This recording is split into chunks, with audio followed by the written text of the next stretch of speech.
views expressed in this program are those of the participants. Fauna, I think there's something we'd better tell you. What? What is it? You said that you missed reading most of all. Well, the love of books is something that we share with you. Unfortunately, it's gotten us into some trouble with the Ministry of Knowledge. Trouble? What kind of trouble?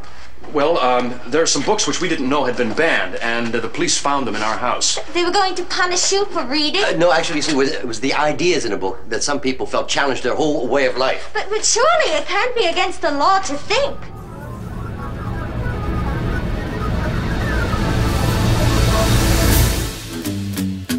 Welcome, everyone. It is Thursday, February the 14th, 2019. I'm Bob Metz, and this is Just Right, broadcasting around the world and online. Join us for an hour of discussion. It's not right-wing, it's just right. Fade into color, and color into black and white. Under the bedclothes, everything will be alright. If you're among those who are simply getting sick and tired of hearing about fake news, well, I've got some bad news for you. Governments and corporate media interests are banding together to educate us on the dangers of fake news and of tampering with elections that don't give them the left-wing results that they want. Today on our show, I have some remarkable material to share that strikes at the very heart of the whole fake news discussion, when it started, how it started, why it started, and what all that has to do with Canada establishing its own Pravda network of fake news dissemination. But first, don't forget that you can write us at feedback@justrightmedia.org, subscribe to Just Right on iTunes, and follow us on SoundCloud, hear us on WBCQ and on Channel 292 Shortwave. Visit us at www.justrightmedia.org, where you can access all of Just Right's social media links, our archive broadcasts, and of course, where you can offer your financial support to help us combat the very phenomenon that is the focus of our show today.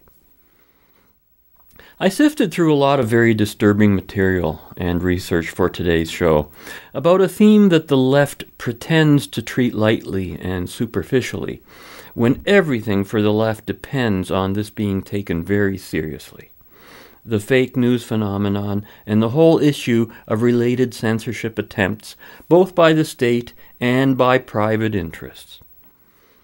If you haven't heard, here in Canada, Prime Minister Justin Trudeau's government has been taking giant leaps and bounds towards controlling this country's news and commentary narrative. Whether it's government funding of private media outlets, the continued operation of the state broadcaster CBC, or the now planned establishment of a fake news ministry, these are all actions aspiring to tyranny, not to a free and democratic nation. Define fake news before censoring it, reads the Post Media News editorial headline of February 1st. Quote, "The Liberal government has announced an ambitious plan to curb fake news, political misinformation, and foreign influence in the upcoming election. Some of this is worthwhile, such as the need for our cybersecurity experts to watch out for foreign actors meddling in our affairs. That said, there is much in what the Liberals announced on Wednesday that is not so commendable. In fact, some of it is downright worrisome. Take, for instance, how the government plans to spend $7 million for, quote, digital news and civic literacy programming, end quote. They say this is to help Canadians understand online deceptive practices.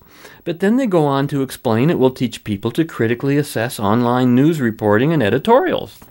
They do not clarify what reporting and editorials they're talking about. Is this just an attempt by Prime Minister Justin Trudeau to slyly steer Canadians away from media outlets not singing his praises? That's the whole problem with the government's plan. They've so far failed to define any of their terms, reads the editorial. Well, no, that is the plan. To not define their terms. Leave everything in a muddled approximation. It's the sure way to avoid being held accountable for anything you say, and to let people draw their own conclusions and fill in their own blanks so that they'll give you their agreement without really knowing what they're agreeing to. To continue, fake news and misinformation mean different things to different people. What do they mean to the government? So far, we don't know, and that's a problem. We'll have to stop again. No, it's not a problem because it doesn't matter. It would be a bigger problem if the government did define fake news, because we already know what that means from observation. Fake news to the government is anything that's on the right. This is a left-wing government to whom facts don't matter. We already know that. And, as Danielle so astutely observed on a recent Danielle Metz show, to the left, fake and truth are merely two different narratives, each with equivalent legitimacy. I mean, they don't care. It's just all a narrative. Which narrative is going to win? Is it fake? Is it true? It doesn't really matter. The editorial continues. The government needs to define their terms before censoring for them. Otherwise, what is there to stop this from becoming an attempt by the government to arbitrarily denounce whatever they don't like? Well, wow. Defining what they want to censor in no way ever justifies censoring anything. They already arbitrarily denounce what they don't like. Since when has this not been so? The editorial continues. The government is also creating a panel of senior bureaucrats who will try to figure out which things circulating in the online world are serious threats to a free election coming from a foreign source. They'll then give a news conference informing the public about these attempts. Oh, wow. I mean, I gotta comment here again. This is so adding insult to injury that I'm at a loss for words. Is it not obvious that free nations do not need official pravdas when it's so easy and accessible to get accurate information simply by going online? In all the talk about fake information on the internet, the glaring part of the equation missing is that there is a lot of accurate and trustworthy sources of information on the internet, far more than I could cite anywhere in the so-called mainstream media. And that's a fact. The editorial continues. It sounds okay in principle, but how will it work in practice? These announcements could cause further public confusion. This is so conservative. No, it does not sound okay in principle. To what possible principle is this National Post editorial referring? Quote, we believe Canadians already are informed and intelligent people capable of sorting through the various news stories that come their way, it reads. Well, if that's true, then how did the idea of government news conferences informing the public about serious threats sound okay in principle to the same editorial writer? Am I missing something here? But the kind of discussions that mainstream media has about fake news are completely superficial and meaningless. I'm still waiting, by the way, to hear about how the Russians were in any way responsible for Trump getting elected, or even if they were, how that would make any difference to the United States having a great president right now. If the Russians were responsible for that, then we should invite the Russians in a little more often, don't you think? After all, where is it written that foreign influence, quote unquote, where is it written that it can't possibly be beneficial to the country in which that influence is being exerted? If the Russians brought to our attention a fact or circumstance that was proven and demonstrated to be true, shouldn't we have welcomed such foreign influence? It's a given that every nation acts in its own self-interest. Now, beneath all of the pretense about fake news and Russian collusion is an even greater pretense, and that's this whole notion of political election interference, which I have yet to see demonstrated in a way that has materially affected anyone's particular electoral vote or any electoral outcome. So why all the fear of fake? After all, most voters don't have a clue about politics or government, never have. They wouldn't know fake from fantasy from reality. Moreover, there are only two partisan electoral options in the United States, realistically speaking, Tweedledum and Tweedledee. And here in Canada, we have Tweedle3, okay? So what in the end is really the concern? That somehow the wrong political party of the two possible is in power?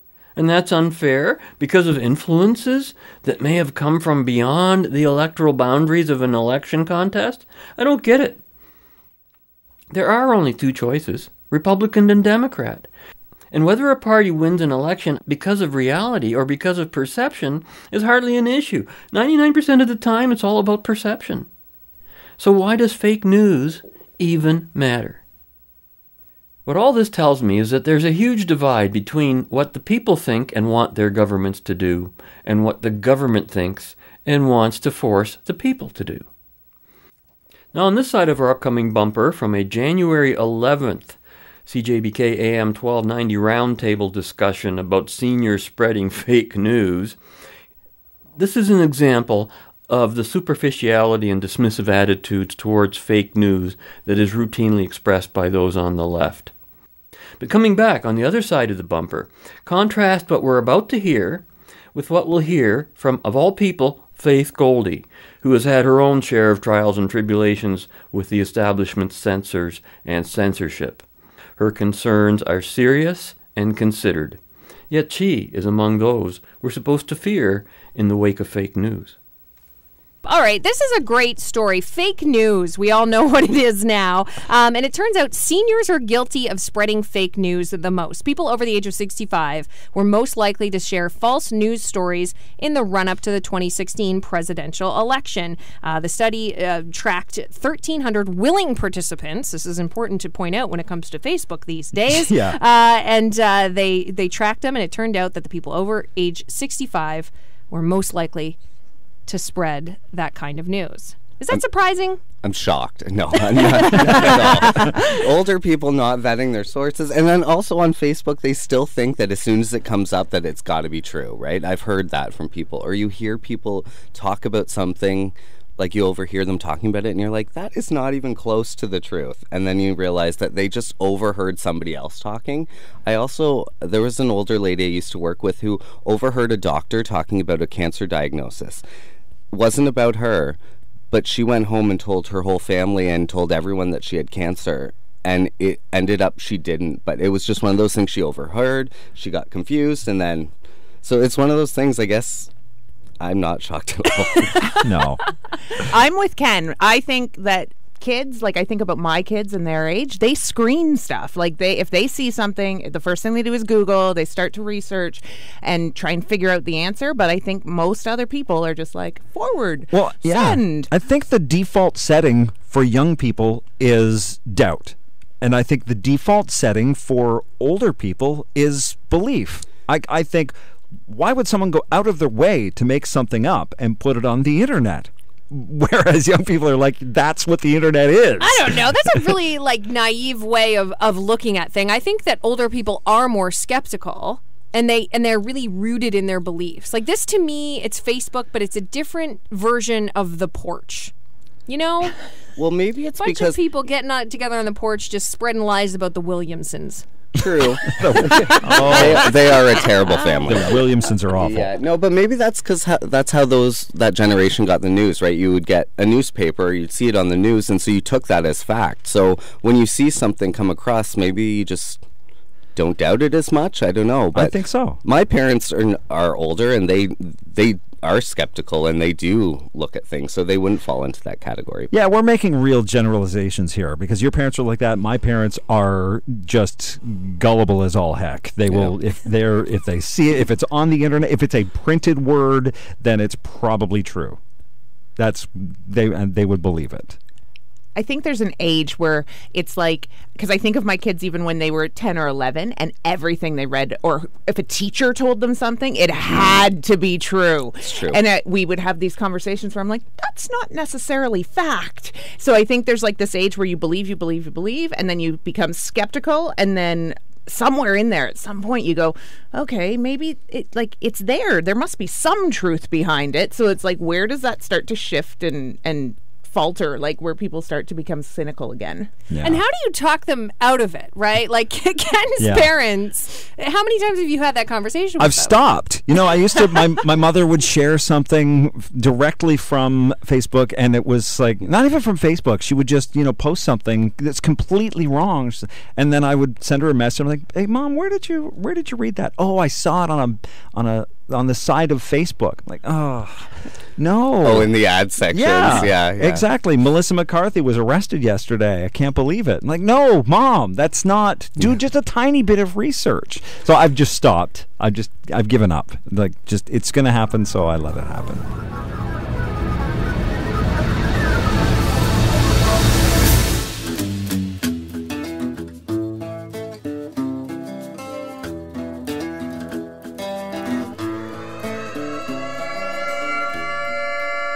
is that my phone? Fake news alert? From the government?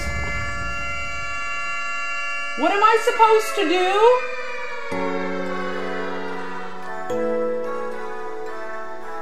Alright Canada, take off the tin foil and lose the VPN, because the feds have just announced their big plan to combat fake news and foreign interference during Canada's 2019 federal election. The government has created a task force to combat tampering. It also selected 5 senior bureaucrats to inform the public and political leaders if there's meddling. Indeed, Canucks, we all knew we were a target, never mind Mueller's runaway Russia investigation that shored up exactly no Russia-related indictments. We all know that the Kremlin is heavily invested in the spread of modern nationalism, and he is going to stop at nothing until this zeitgeist finds its way to Canadian shores. Here are the things they'll be focusing on. Number 1, combat foreign interference. The feds are going to be working with various federal bodies like CSIS and the RCMP in order to do this. Now, you might be thinking, what does foreign interference look like? Well, it might look like something like, say, a government giving money to media to push their agenda. Number 2, they're going to strengthen organizational readiness. Now, I know what you're thinking. Organizational readiness. What does that look like? At first, you might think of a bunch of people getting together and mass disliking, I don't know, say a Facebook post or a meme. But seriously, the government says that it will include something called the, quote, critical election incident public protocol. If the government becomes aware of a, quote, interference attempt during the election, a panel of senior bureaucrats will be convened to figure out whether it's serious or not, a substantial threat to a free and fair election, and if so, a press conference is to be held to inform we the people. Number 3, the government will have an expectation of social media platforms to act. And hey, I'm sure that social media platforms are going to love Justin for this. I mean, YouTube just this week announced new censorious algorithms to make sure that no conspiracy theories and fake news get out there. And it's not like they're giving us real guidelines. No, they say that the changes will also affect, quote, borderline content or videos that come close to violating the company's rules for content without technically crossing the line. Citizen preparedness for fake news. This is not a joke. Nope, their plan includes $7 million to fund workshops that aim to teach Canadians how to sort through political disinformation, as well as critically assess online news reporting and editorials. I don't know if these workshops are mandatory for all Canadians. I don't know if you get like a license that you're an expert in foreign interference, election meddling, and fake news. I don't know if they're just going to be broadcast through our TVs, if we're going to see little holograms when we get to the bus stops, you know, people teaching us how to read twitter.com. I don't know. What I do know is what the government has told me, and that's that $7 million of your money is going to go into creating said workshops. Now, in case there are any slow kids over there in the back, let me explain to you why this is a really, really dangerous path we're now on. Justin Trudeau, the guy who's in charge of the country right now and his party, is currently getting into the business of policing information about a campaign in which he seeks re-election.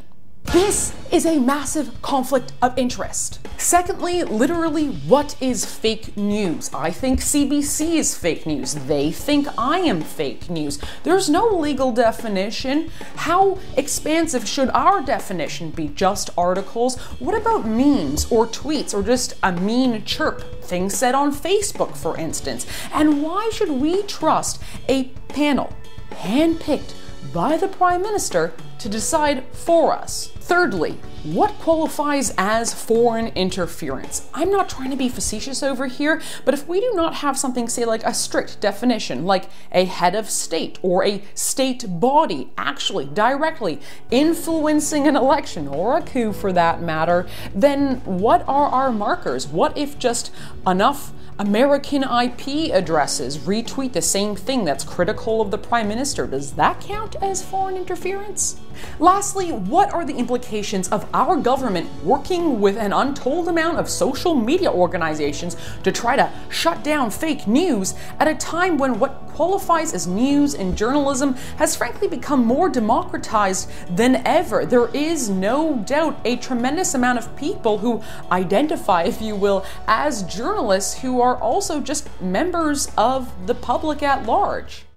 Now, in stark contrast, where the CJBK panelists, all knew what fake news is, Faith Goldie had a much more realistic perspective and one that's much more honest. Quote, CBC is fake news. They think I'm fake news. There is no legal definition, end quote. And with that, she hit the nail on the head. That roundtable discussion we heard about seniors spreading fake news had nothing whatsoever to do with fake news other than for one super great irony. The panelists referenced the origin of their discussion to a Facebook source, a Facebook poll, and to noting that the fake news stories being spread by seniors related to the run-up to the 2016 U.S. presidential election. This is so significant that it can't be understated. In their very superficial and dismissive discussion about fake news, the roundtable panelists were active participants, pawns, if you will, in the whole fake news strategy. An older lady mistaking a private conversation about a cancer diagnosis and telling her family has nothing whatsoever to do with even just news, let alone the fake variety. That's not news at all. It's a nothing. It's life. It's a daily conversation. It's not news. So why don't we just drop this fake news discussion and have a discussion about true news? And we can get real news from sources that have earned their trusted reputations. It's as simple as that. However, two comments relating not to fake news but to news consumers in that panel discussion caught my attention. One of them was this statement that the default setting among the young is doubt, the default setting among the older people is belief. Well, that hasn't been my experience. That's a generality that depends entirely on what the subject news matter is and the source of that news. When one of the panelists commented that, quote, my parents are gullible. If it's a printed word, my parents will likely believe it, end quote. Well, there's an understandable reason for that.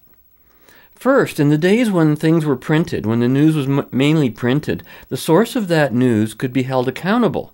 It couldn't just be edited online or retracted without consequence. Second, the print media of the past, for all its faults and biases, in the news department was held to a much higher standard of objectivity, to the point where in most instances, the media on the left and right would still fundamentally agree on a given set of facts and circumstances.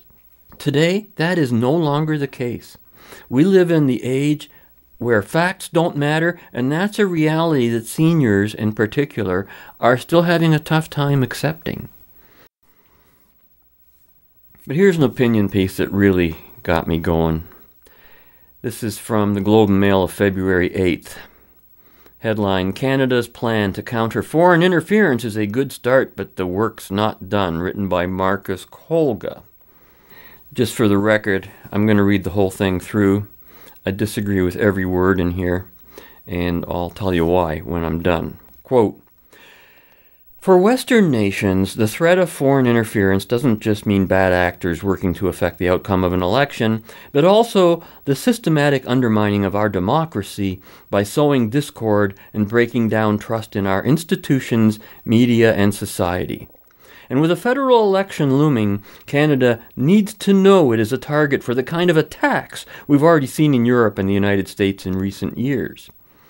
While the Kremlin may not have an obvious champion in the coming federal election, attempts to amplify narratives that threaten to divide Canadians, such as those which promote, listen to this, anti-immigration and anti-globalism on both the right and left, will intensify.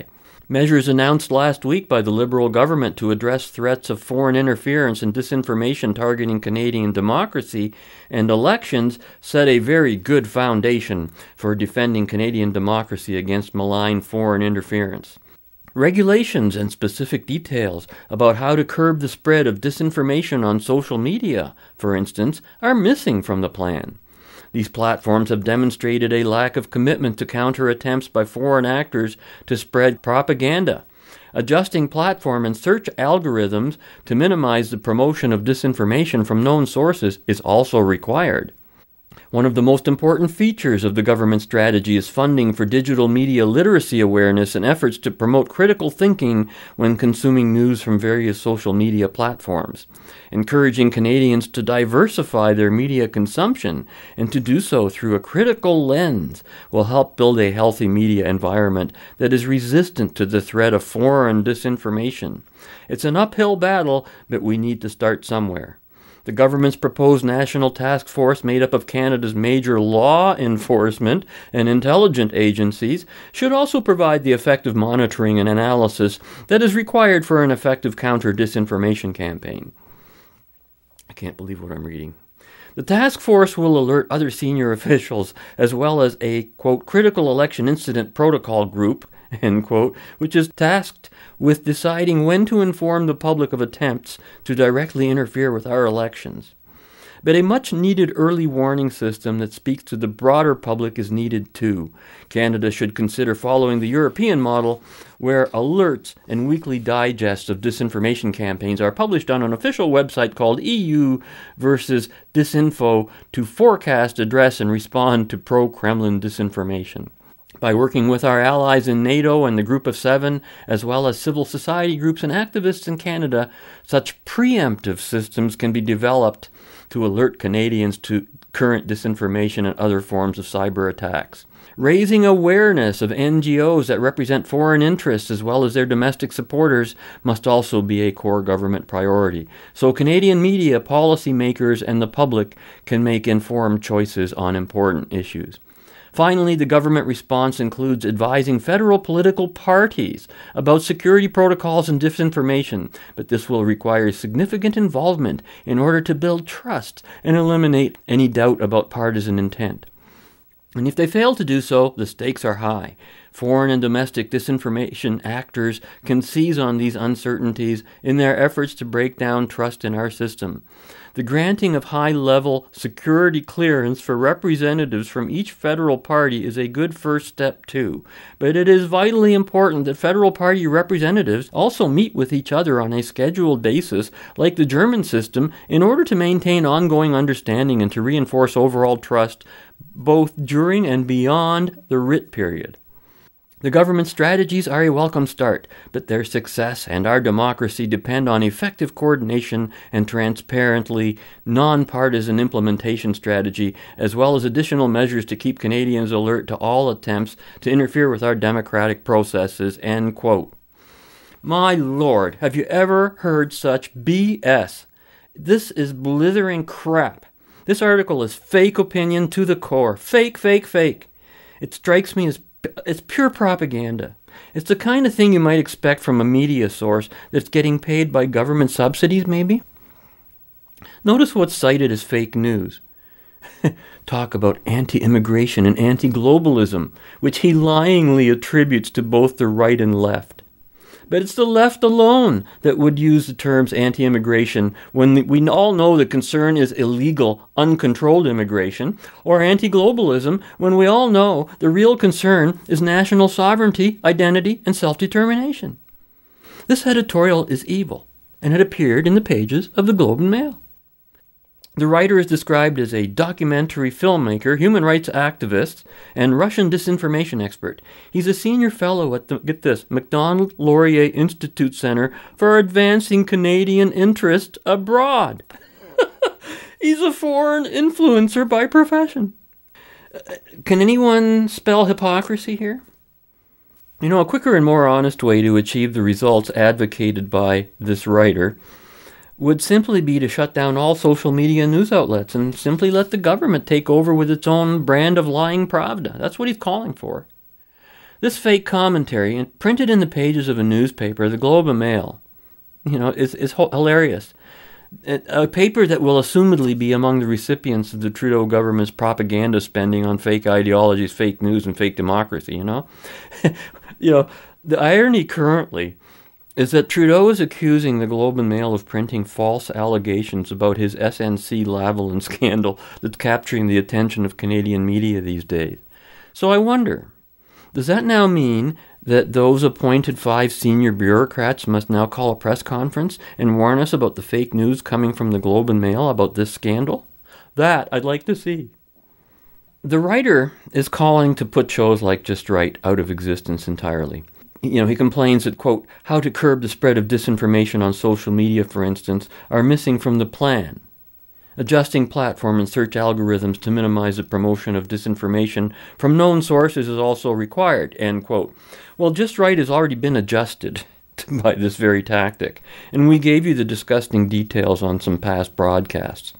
Facebook arbitrarily considered our show, Just Right, to be a foreign political influence in the United States because we record the show in Canada.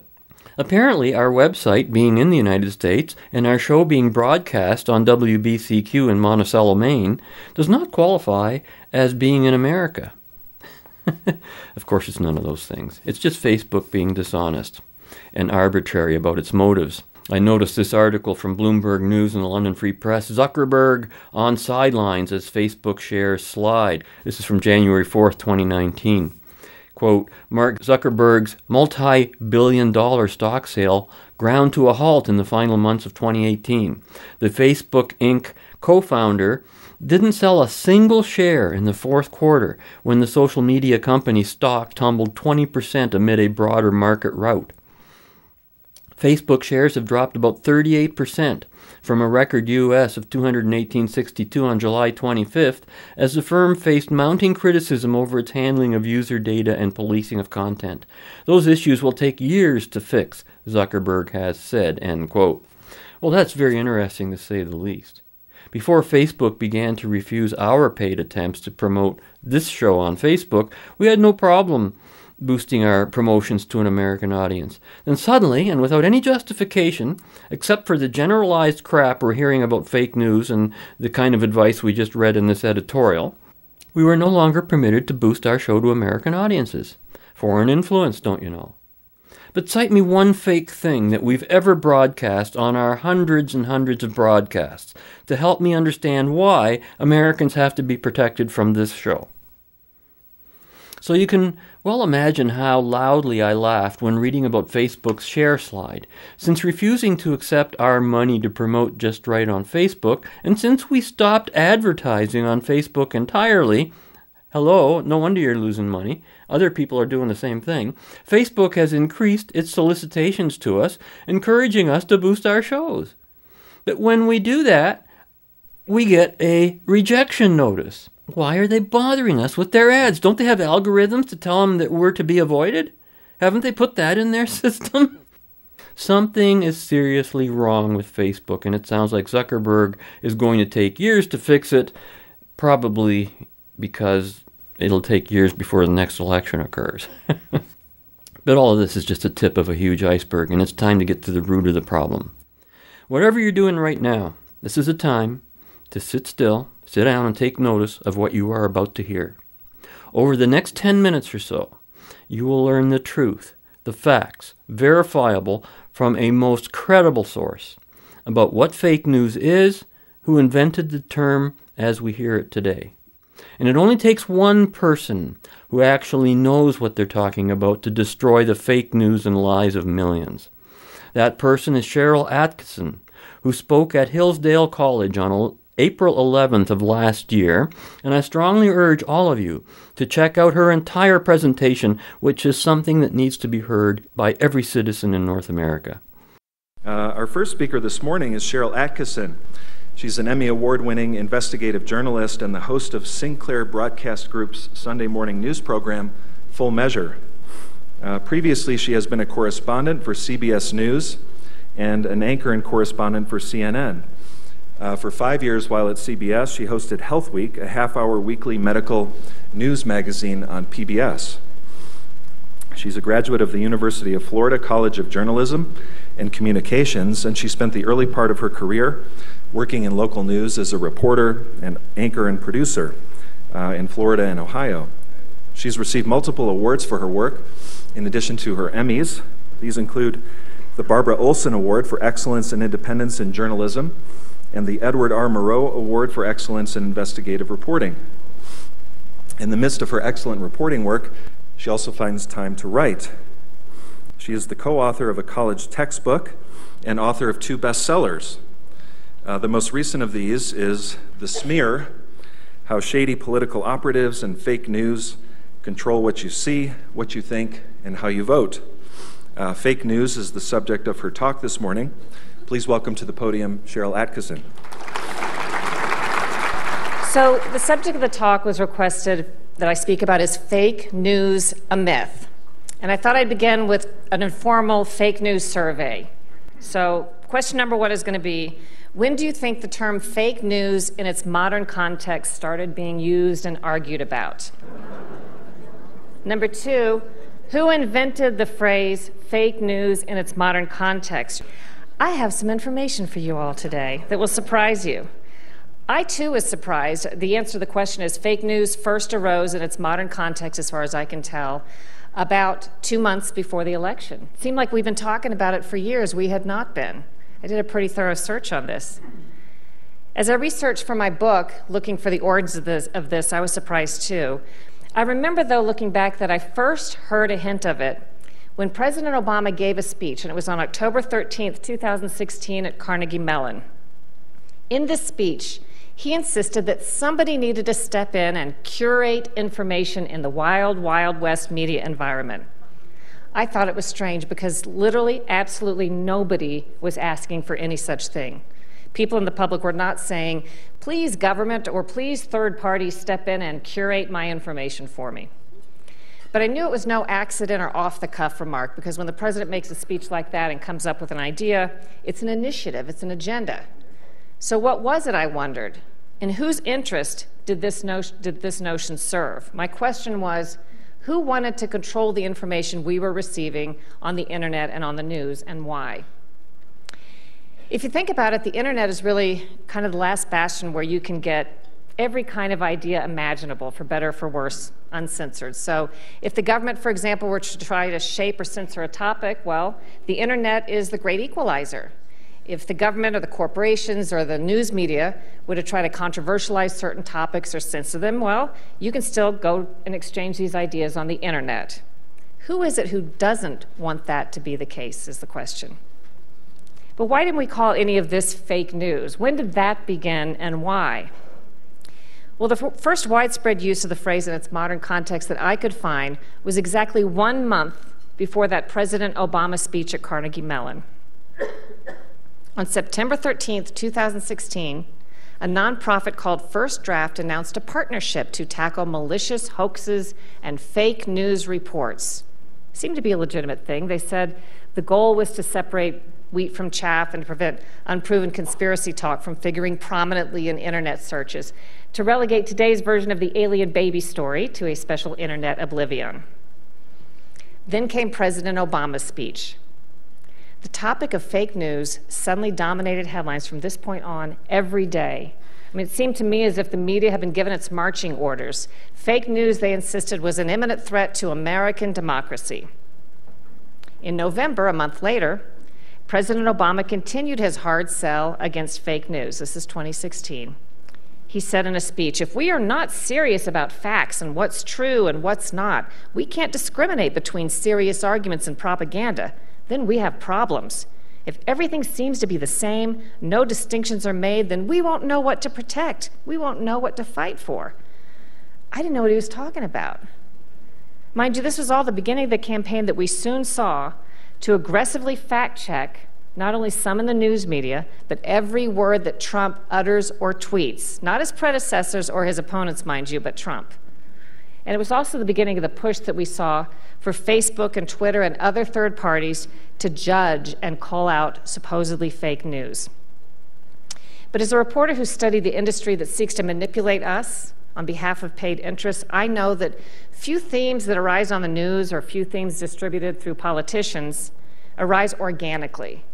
A noted propagandist I interviewed for my book, The Smear, told me, nearly every image that crosses your path in daily life or on the news was put there for a reason, often by someone who paid a lot of money to place it there.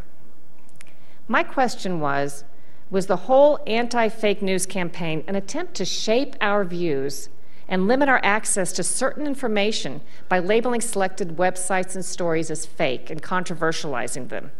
But who would be doing that? In the job that I have, I find that if you follow the money, you often get a lot of answers to questions. So I want to know who is behind the funding for that nonprofit First Draft and its anti-fake news campaign. I did a little digging, what really wasn't very hard. It turns out the funding came from Google. Google's parent company Alphabet was headed at the time by a man named Eric Schmidt, who happens to have devoted himself to Hillary Clinton's election campaign, offered himself up as a strategist to her campaign, and is listed right now on Open Secrets as her #1 campaign donor through his company Alphabet with more than $1.6 million. So his company funded this nonprofit First Draft around the start of the election cycle. So it's no surprise that Hillary Clinton supporter and surrogate David Brock next turned up prominently in the anti-fake news movement. On December 5th, 2016, Huffington Post published an opinion piece from Brock that seemed to blame conservative fake news for Hillary Clinton's defeat. Brock wrote this: "Fake news is an existential threat to our democracy. For the first time in our history, we have a minister of disinformation, Trump advisor Steve Bannon, who commanded a vast proto-fascist media empire operating from a plum perch in the West Wing."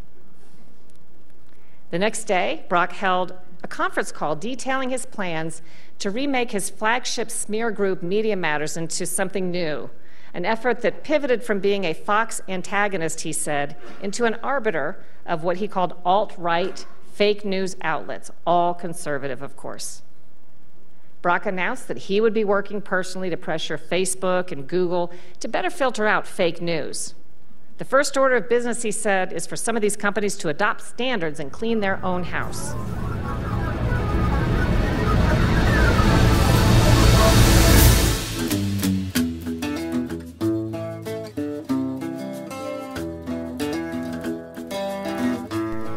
Just days after Brock and Clinton announced that they were going to go after fake news, Facebook cracked. It announced new steps to curb the spread of fake news. CBS reported at the time that that step was the result of months of public pressure. As far as I could tell, the months of public pressure came not from the public at large, but from special interests executing an orchestrated campaign. In fact, Brock would later tell his donors in Media Matters that he was largely responsible for forcing Facebook's hand. But suddenly, everybody was talking about fake news. It was on the headlines day in and day out. Then along came Donald Trump, the wild card.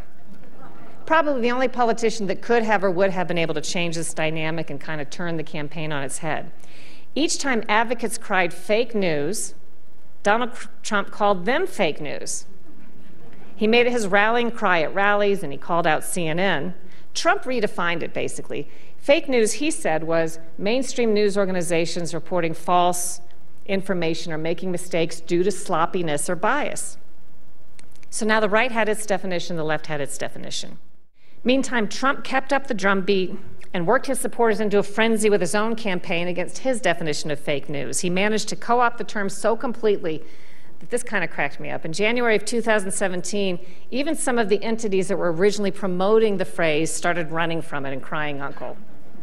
For example, the Washington Post wrote, "It's time to retire the tainted term fake news." In fact, it's now commonly misreported that it was Trump who thought up the phrase. Actually, it was just a hostile takeover.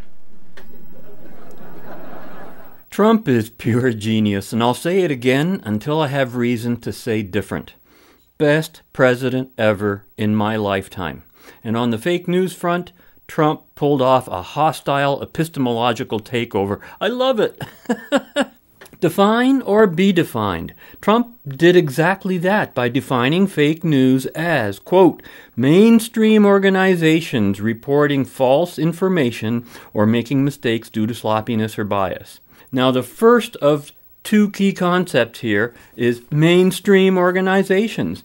Not blog posters, not elderly people who gossip on their porches, and not random Facebook posts. The second key concept is false information. Not disinformation, not foreign interference, not influencing, not opinion, or any of the other BS and never clarified terms that we hear from the left. This brings us back to the opening of the show today, the National Post editorial that lamented the lack of definition regarding what the government intended to censor or educate us about. But for the left, that is the plan, to not define its terms, leave everything in a muddled approximation. But still, Trump towers above the rest, and yes, we've used that play on words before, but it still holds true. Worst president ever, of course, Obama. And I nailed everything that there was to say about Obama within a week or two of his initial election victory on this show. So, when you hear from someone with credentials like Cheryl Atkinson, the weight of her testimony dwarfs that of all the major fake news networks combined. Once it is realized that the whole fake news phenomenon was started by the left and the Obama camp, and that it was all about trying to defeat Trump and about nothing else, then the super great irony I mentioned regarding the roundtable discussion about seniors spreading fake news suddenly makes sense. The panelists were all reacting to a piece of outright false propaganda generated by a Facebook poll regarding seniors during the last presidential election. And now we know who put that idea in their heads. So it's not the Russians we should be worried about. As Cheryl Atkinson discovered and experienced, the threat to the Fourth Estate and to democracy comes from within the nation, and always from the left. And she's not alone in her experience. This is from the January 3rd Epoch Times, written by Zachary Stieber. Former New York Times editor slams paper's Trump coverage as biased. Quote, a former New York Times executive editor says a newspaper she used to work for is, quote, unmistakably anti-Trump. Jill Abramson served as the outlet's executive editor from 2011 to 2014. In a soon-to-be-published book, Merchants of Truth, Abramson writes that the New York Times has become President Donald Trump's opposition party. Some headlines contained raw opinion, as did some of the stories that were labeled as news analysis, she said. The open bias has led to more distrust of the media, Abramson noted, and the younger staffers at the Times have pushed for open opposition against Trump. The more anti-Trump the Times was perceived to be, the more it was mistrusted for being biased. The more quote-unquote woke staff thought that urgent times called for urgent measures. The dangers of Trump's presidency obviated the old standards. A poll of nearly 4,000 adults in July 2018 revealed that 72% of respondents believe, quote, traditional major news sources report news they know to be fake, false, or purposely misleading, end quote. So there's another perspective giving the same kind of testimony that we heard in our previous clip. And just to put icing on the cake, here's Ben Shapiro responding to a question asked on one of the many college campuses he speaks at on November 8th, 2018. How do we stop the media with what they're doing, dividing us? They're dividing us greatly. How can we exchange something to make it different? What can we do? Well, I mean, I think the first thing you can do is stop watching CNN and MSNBC. But I don't. I figured. From your question, I was assuming that. But I mean, the good news is that I think that the age of a dominant left media is basically over. The fragmentation of the media is, this is one of the reasons I'm hopeful. The fragmentation of the media has taken place. Like our website, which didn't exist 3 years ago, now gets to 140 million page views a month. So and we're not unique in that area. Like there are a lot of places that are getting more viewership. Also, I think more long-form engagement is happening too. And one of the problems that I have with cable TV as in general is that you have to make an argument in 2 minutes flat or 3 minutes flat, which encourages you to make the broadest possible version of the argument and also to straw man the arguments. We're all better off watching hour-long exchanges than we are watching sort of the cable news cycle. And right now, it seems like the polarization that's happening on cable news is largely driving a lot of the hatred, because the easiest way, the easiest shortcut in politics to victory is to attack the character of the people you're talking about. And it's something I've been trying to work on myself, because it's so hard not to just call people stupid. But it's, but with that said, there's a Jewish principle called Dan lekaf zchus, which is to suggest that you have to assume the best of intentions on the part of people. As a general rule, that doesn't happen too much in cable news. But I think the threat of the mainstream media is waning. I think President Trump has demonstrated, that's one of the things President Trump has demonstrated full scale. This is, what I've always said about President Trump is that President Trump is a hammer in search of a nail. Sometimes he hits a nail.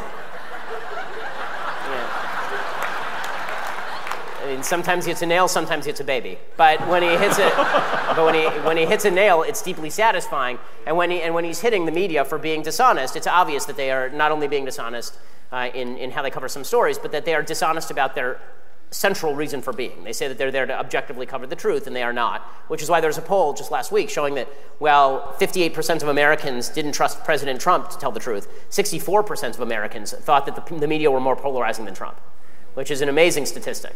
So I think the media are on their way out. I think they got a problem. Thank you.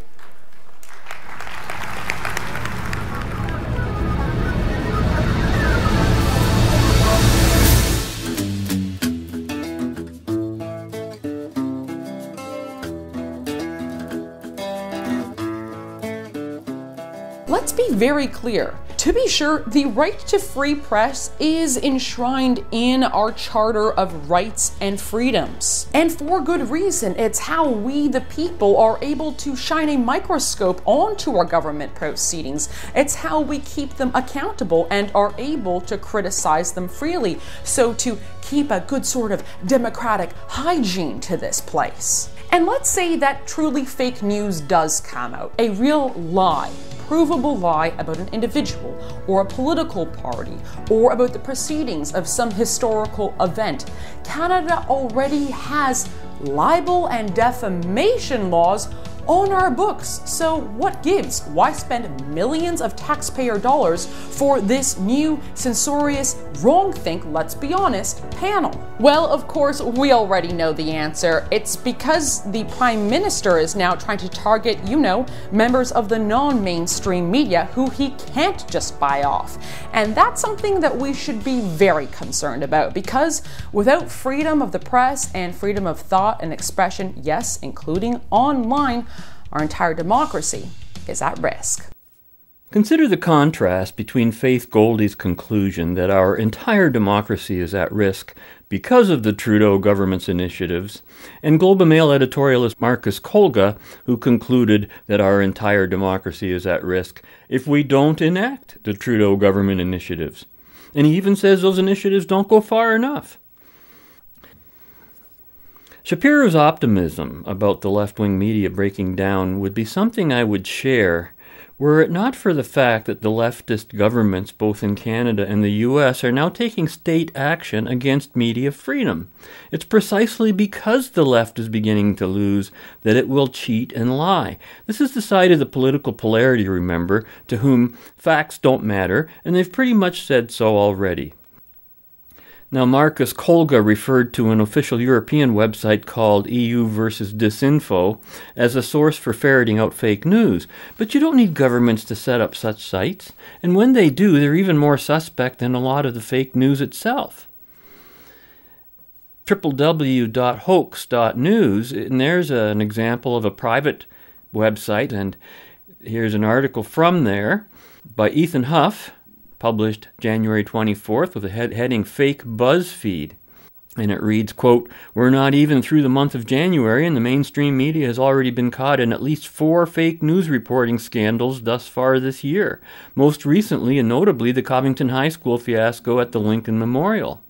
Even as they whine and moan about being called fake news outlets like CNN, The Washington Post, BuzzFeed News, NBC News, and The New York Times have all been repeatedly caught completely making up stories that never actually happened and peddling them to readers and viewers as fact.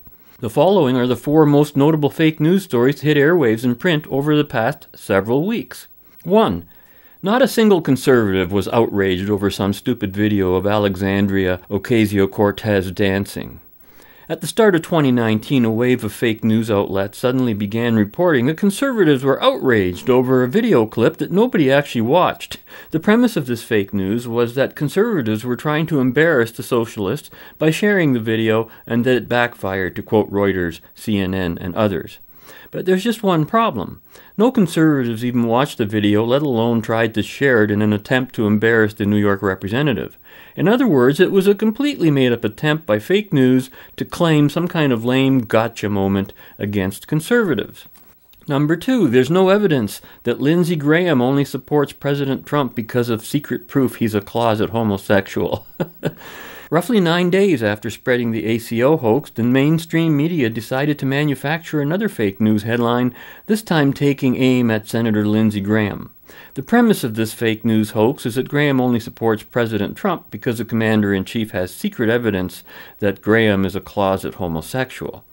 Not surprisingly, there's no proof of this whatsoever, but neither CNN nor MSNBC, the two fake news outlets that led the pack in spreading this fake news, have ever corrected, retracted, or apologized for the hoax. Number 3. Just prior to the Covington hoax, BuzzFeed News published a ridiculous hit piece about President Trump that claimed he instructed former personal attorney Michael Cohen to lie to Congress about a real estate deal. This fake news was so blatantly fake that none other than special counsel Robert Mueller came out to declare it as such, completely embarrassing BuzzFeed and exposing it once again as a purveyor of fake news lies. And then, of course, there's the Covington boys were victims of racist hate speech by black supremacists and a lying Indian elder. And of course, rather than retract the ridiculous fake news story, BuzzFeed simply rode the mainstream media train into the station of its next fake news lie about the Covington Catholic High School boys, who nearly every fake news outlet on the planet falsely accused of harassing and taunting an Indian elder on the steps of the Lincoln Memorial. Well, we know all about that one because we covered it in quite a bit of detail on this show. But to get to the point and the bottom line of all of this, I guess, the media is dishonest about its dishonesty. Fake news accusations have become the screen behind which the worst media offenders hide. In the broadest democratic terms, fake news is a non-issue to the electoral process. Most voters are already operating not on fake news, but on fake understandings of everything from who their candidates are to how the electoral process works and why. I mean, there are still wackos screaming one man, one vote in opposition to America's electoral college. I mean, I call that a democracy derangement syndrome. And then, of course, there's a rewriting of political and national history to create fake history that coincides with the fake current event narrative of the left. Most voters don't know or understand the difference between left and right, or why it's even necessary to know that there is a difference. In fact, they dismiss it, to their own detriment. Worst, most of what they do know is knowledge, as we've said before, that just ain't so.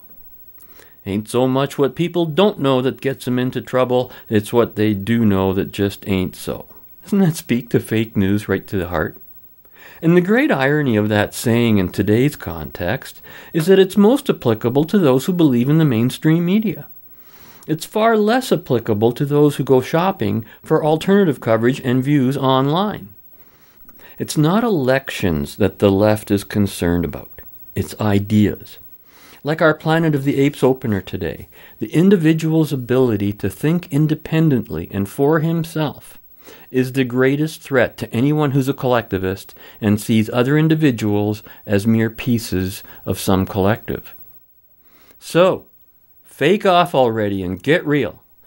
The real news, that is, and the real ideas. Remember, some things are black and white, some things are wrong and right, some things are left and right, and some things are just right. Like this show, which returns again next week when we will, as always, continue on our journey in the right direction, and you're invited. Until then, be right, stay right, do right, act right, think right, and be right back here. We'll see you then. Fade into color, and color into black and white. Under the bedclothes, everything will be alright. Dr. Canyon's formula for invisibility is really quite simple.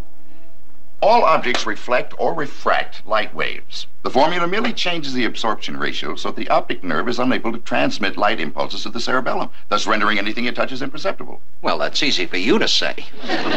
Max, in other words, it has the ability to cloud men's minds. Hey, Chief, that'd come in very handy during an election.